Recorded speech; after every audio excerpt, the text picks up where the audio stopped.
शिव बाबा याद है ना। ओम शांति। 5 जुलाई 2024 के ईश्वरीय महावाक्य। पहले सुनते हैं मुरली के मुख्य पॉइंट्स। बाबा ने कहा, मैं अंतर्यामी नहीं हूँ, मुझे सबके अंदर को जानने की दरकार नहीं, क्योंकि सबके अंदर तो विकार ही विकार हैं। बाप आकर ऐसे छीछी मनुष्यों को गुलगुल बनाते हैं।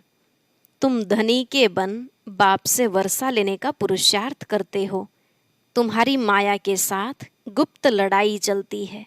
फिर बाबा ने कहा, मैं रहम दिल हूँ। रावण है बेरहम करने वाला, उसमें भी सबसे बड़े ते बड़ा दुख देने वाला है काम विकार। इसलिए मीठे मीठे बच्चों, काम विकार पर जीत पहनो तो जगत जीत बन जाएंगे। बाप एक है तो उनका वंडरफुल स्वर्ग भी एक ही है। उस स्वर्ग का तुम्हें वह अभी मालिक बना रहे हैं, लेकिन इसके लिए तुम्हें निरंतर बाबा को याद करना है। बाप का प्यार तुम बच्चों को एक ही बार मिलता है, जो अविनाशी हो जाता है। फिर और कोई लव पसंद नहीं आता। और लास्ट में बाबा ने डायरेक्शन दिया, सर्वशक्तिमान बाप के साथ बुद्धि का योग लगाओ तो तुम तमो प्रधान से सतो प्रधान बन जाएंगे। बैटरी चार्ज हो जाएगी। अब याद करना तुम बच्चों का काम है, इसमें मूंझने की बात नहीं। सिमर सिमर सुख पाओ, कलह कलेश मिटे सब तन के। अब सुनते हैं महावाक्यों को विस्तार से। बाबा ने कहा, मीठे बच्चे, याद से ही बैटरी चार्ज होगी, शक्ति मिलेगी, आत्मा सतोप्रधान बनेगी। इसलिए याद की यात्रा पर विशेष अटेंशन दो। प्रश्न, जिन बच्चों का प्यार एक बाप से है, उनकी निशानी क्या होगी? उत्तर, पहली निशानी, यदि एक बाप से प्यार है तो बाप की नज़र उन्हें निहाल कर देगी। दूसरी, वे पूरा नष्टो मोहा होंगे। तीसरी, जिन्हें बेहद के बाप का प्यार पसंद आ गया, वह और किसी के प्यार में फंस नहीं सकते। चौथी, उनकी बुद्धि झूठ खंड के झूठे मनुष्यों से टूट जाती है। बाबा तुम्हें अभी ऐसा प्यार देते हैं जो अविनाशी बन जाता है। सतयुग में भी तुम आपस में बहुत प्यार से रहते हो। ओम शांति। बेहद के बाप का प्यार अभी एक ही बार तुम बच्चों को मिलता है, जिस प्यार को भक्ति में भी बहुत याद करते हैं। बाबा, बस आपका ही प्यार चाहिए। तुम मात पिता, तुम ही सब कुछ हो। एक से ही आधा कल्प के लिए प्यार मिल जाता है। तुम्हारे इस रूहानी प्यार की महिमा अपरम अपार है। बाप ही तुम बच्चों को शांति धाम का मालिक बनाते हैं। अभी तुम दुख धाम में हो। अशांति और दुख में सब चिल्लाते हैं, धनी धोनी किसका नहीं है। इसलिए भक्ति मार्ग में याद करते हैं, परंतु कायदे सिर भक्ति का भी समय होता है आधा कल्प। यह तो बच्चों को समझाया है। ऐसे नहीं कि बाप अंतर्यामी है। बाप को सबके अंदर जानने की दरकार ही नहीं। वह तो थॉट रीडर होते हैं, वह भी यह विद्या सीखते हैं। यहाँ वह बात ही नहीं। बाप आते हैं, बाप और बच्चे ही यह सारा पार्ट बजाते हैं। बाप जानते हैं सृष्टि का चक्र कैसे फिरता है, उसमें बच्चे कैसे पार्ट बजाते हैं। ऐसे नहीं कि वह हर एक के अंदर को जानते हैं। यह तो रात को भी समझाया कि हर एक के अंदर तो विकार ही हैं। बहुत छीछी मनुष्य हैं। बाप आकर गुलगुल बनाते हैं। यह बाप का प्यार तुम बच्चों को एक ही बार मिलता है, जो फिर अविनाशी हो जाता है। वहाँ तुम एक दो से बहुत प्यार करते हो। अभी तुम मोहजीत बन रहे हो। सतयुगी राज्य को मोहजीत राजा रानी तथा प्रजा का राज्य कहा जाता है। वहाँ कभी कोई रोते नहीं, दुख का नाम नहीं। तुम बच्चे जानते हो, बरोबर भारत में हेल्थ, वेल्थ और हैप्पीनेस था। अब नहीं है, क्योंकि अभी रावण राज्य है। इसमें सब दुख भोगते हैं। फिर बाप को याद करते हैं कि आकर सुख शांति दो, रहम करो। बेहद का बाप है रहम दिल। रावण है बेरहम करने वाला, दुख का रास्ता बताने वाला। सब मनुष्य दुख के रास्ते पर चलते हैं। सबसे बड़े ते बड़ा दुख देने वाला है काम विकार। इसलिए बाप कहते हैं, मीठे मीठे बच्चों, काम विकार पर जीत पहनो तो जगत जीत बनेंगे। इन लक्ष्मी नारायण को जगत जीत कहेंगे ना। तुम्हारे सामने एम ऑब्जेक्ट खड़ी है। मंदिरों में भल जाते हैं, परंतु उनकी बायोग्राफी कुछ नहीं जानते। जैसे गुड़ियों की पूजा होती है, देवियों की पूजा करते हैं, रचकर खूब श्रृंगार कराकर भोग आदि लगाते हैं, परंतु वह देवियां तो कुछ भी खाती नहीं। खा जाते हैं ब्राह्मण लोग। क्रिएट कर फिर पालना कर विनाश कर देते हैं। इसको कहा जाता है अंधश्रद्धा। सतयुग में यह बातें होती नहीं। यह सब रस्म रिवाज निकलती हैं कलयुग में। तुम पहले पहले एक शिव बाबा की पूजा करते हो, जिसको अव्यभिचारी राइटियस पूजा कहा जाता है। फिर होती है व्यभिचारी पूजा। बाबा अक्षर कहने से ही परिवार की खुशबू आती है। तुम भी कहते हो ना, तुम मात पिता, तुम्हारे इस ज्ञान देने की कृपा से हमको सुख घनेरे मिलते हैं। बुद्धि में याद है कि हम पहले पहले मूल वतन में थे, वहाँ से यहाँ आते हैं शरीर लेकर पार्ट बजाने। पहले पहले हम दैवी चोला लेते हैं, अर्थात देवता कहलाते हैं। फिर क्षत्रिय वैश्य शूद्र वर्ण में आते भिन्न भिन्न पार्ट बजाते हैं। यह बातें तुम पहले नहीं जानते थे। अब बाबा ने आकर आदि मध्य अंत का नॉलेज तुम बच्चों को दिया है। अपनी भी नॉलेज दी है कि मैं इस तन में प्रवेश करता हूँ। यह अपने 84 जन्मों को नहीं जानते थे, तुम भी नहीं जानते थे। श्याम सुंदर का राज तो समझाया है। यह श्री कृष्ण है नई दुनिया का पहला प्रिंस, और राधे सेकंड नंबर में। थोड़े वर्ष का फर्क पड़ता है। सृष्टि के आदि में इनको पहले नंबर में कहा जाता है, इसलिए ही श्री कृष्ण को सब प्यार करते हैं। इनको ही श्याम और सुंदर कहा जाता है। स्वर्ग में तो सब सुंदर ही थे, अभी स्वर्ग कहाँ है? चक्र फिरता रहता है। ऐसे नहीं कि समुद्र के नीचे चले जाते हैं। जैसे कहते हैं लंका द्वारिका नीचे चली गई, नहीं, यह चक्र फिरता है। इस चक्र को जानने से तुम चक्रवर्ती महाराजा महारानी विश्व के मालिक बनते हो। प्रजा भी तो अपने को मालिक समझती है ना।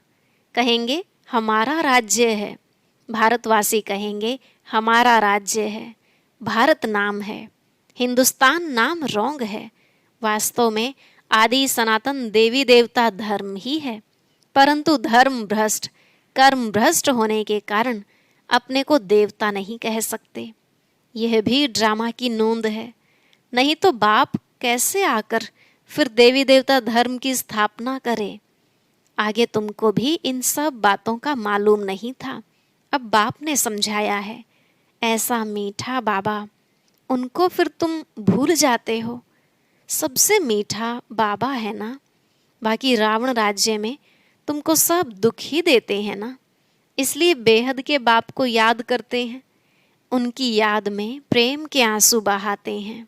हे साजन, कब आकर सजनियों से मिलेंगे? क्योंकि तुम सब हो भक्तियाँ, भक्तियों का पति हुआ भगवान। भगवान आकर भक्ति का फल देते हैं, रास्ता बताते हैं और समझाते हैं। यह 5000 वर्ष का खेल है। रचयिता और रचना के आदि मध्य अंत को कोई भी मनुष्य नहीं जानते हैं। रूहानी बाप और रूहानी बच्चे ही जानते हैं। कोई मनुष्य नहीं जानते, देवताएं भी नहीं जानते। यह स्पिरिचुअल फादर ही जानते हैं। वह अपने बच्चों को बैठ समझाते हैं, और कोई भी देहधारी के पास यह रचयिता और रचना के आदि मध्य अंत की नॉलेज हो न सके।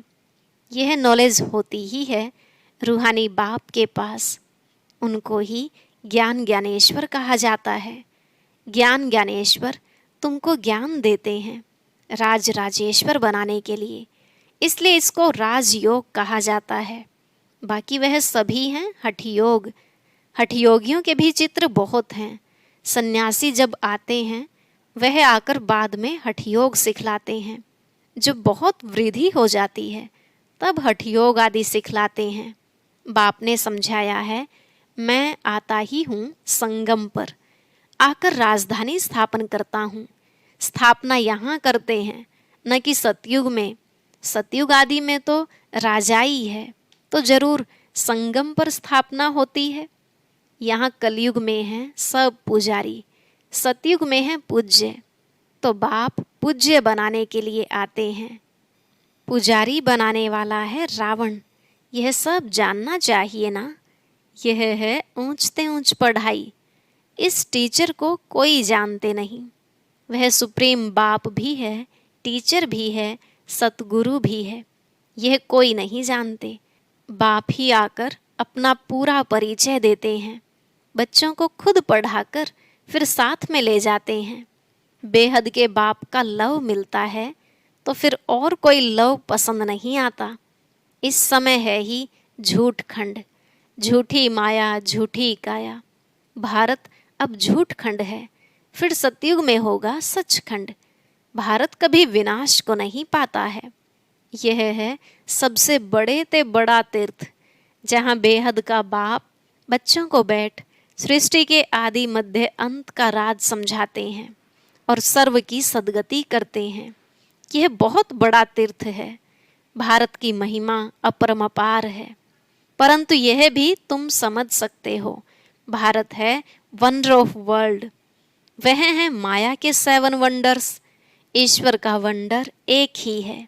बाप एक, उनका वंडरफुल स्वर्ग भी एक है। उनको ही हेवन पैराडाइज कहते हैं। सच्चा सच्चा नाम एक ही है, स्वर्ग। यह है नर्क। ऑल राउंड चक्र तुम ब्राह्मण ही लगाते हो। हम सो ब्राह्मण सो देवता। चढ़ती कला उतरती कला, चढ़ती कला तेरे भाने सर्व का भला। भारतवासी ही चाहते हैं कि विश्व में शांति भी हो, सुख भी हो। स्वर्ग में तो है ही सुख, दुख का नाम नहीं। उनको कहा जाता है ईश्वरीय राज्य। सतयुग में सूर्यवंशी, फिर सेकंड ग्रेड में है चंद्रवंशी। तुम हो आस्तिक, वह है नास्तिक। तुम धनी के बन बाप से वर्षा लेने का पुरुषार्थ करते हो।